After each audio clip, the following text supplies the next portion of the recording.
with Spotlight News and Meet the People, and I'm here with Sir the Baptist. Nice to be here. Nice to be here. How are you doing? I'm doing good. I'm doing good. Great show. People came out. Like, it's amazing. So, you just killed it on stage. Like, literally, the audience was up there just excited. You had me and Alicia just both hyped. Everything sort of feels like they can't see me die before they time. Or pull their eyes while stepping in the front. Y'all ready? Y'all ready? No, that's amazing. That's amazing. Because, like, the artist right before me said something really unruly and everybody. So I had to sort of, like, bring it back and say, hey, you know, I mean, he don't really mean that. Yeah. I mean, we can explain that differently. Yeah, you brought him back and you took him to church. right. That's what I do it. How does it feel to be at Broccoli City?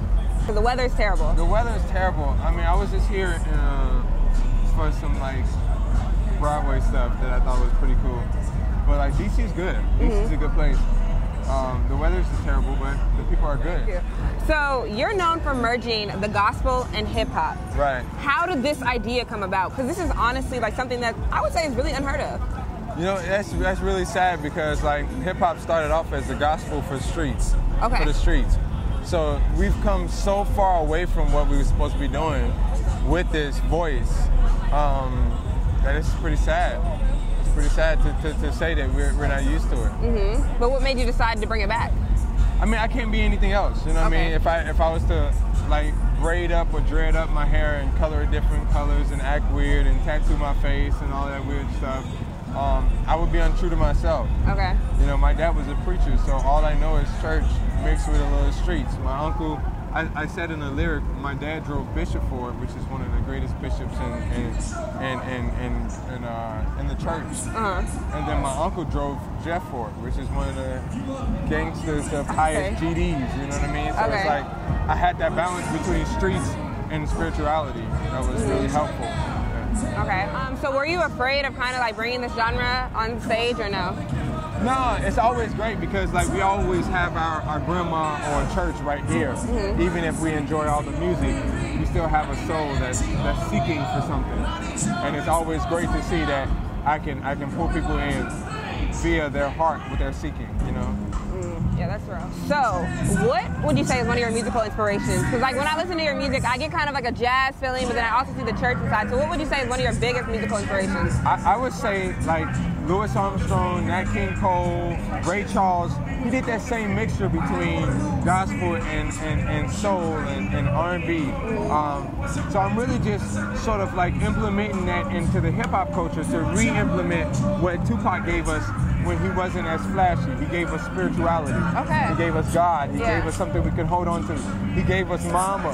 You know what I mean? Like these moments where we had that street sense, but we also had that sense that mom matters, family matters, God matters, community, economics, education, the development of business in our communities, and all that sort of stuff matters. So I'm just trying to re-implement that into hip-hop and holistically heal us in a way that could move us forward. Instead of just having us with these this trap sound. Yeah. No, you have hip-hop with a message.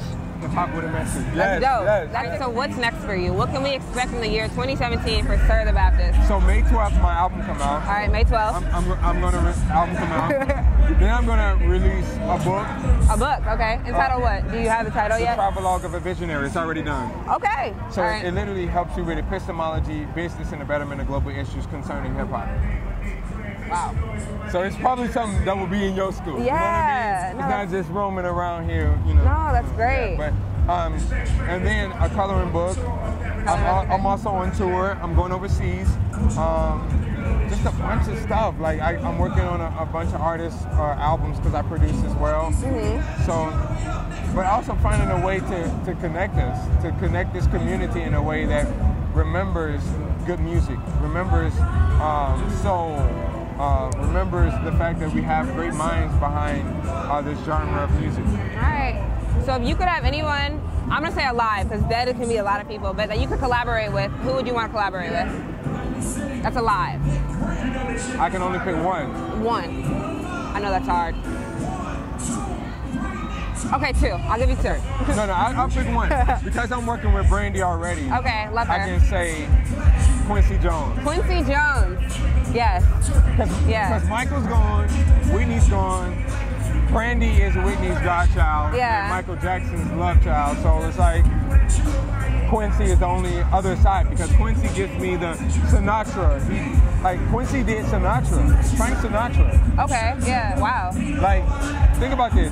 Michael Jackson, Thriller, Sinatra. Yeah, two totally different roles. You know what I mean? Yeah, so it's like, he's a genius. I would love to be that next artist to work with Quincy Jones and make a big thing of it. Yeah, no, Quincy Jones is amazing.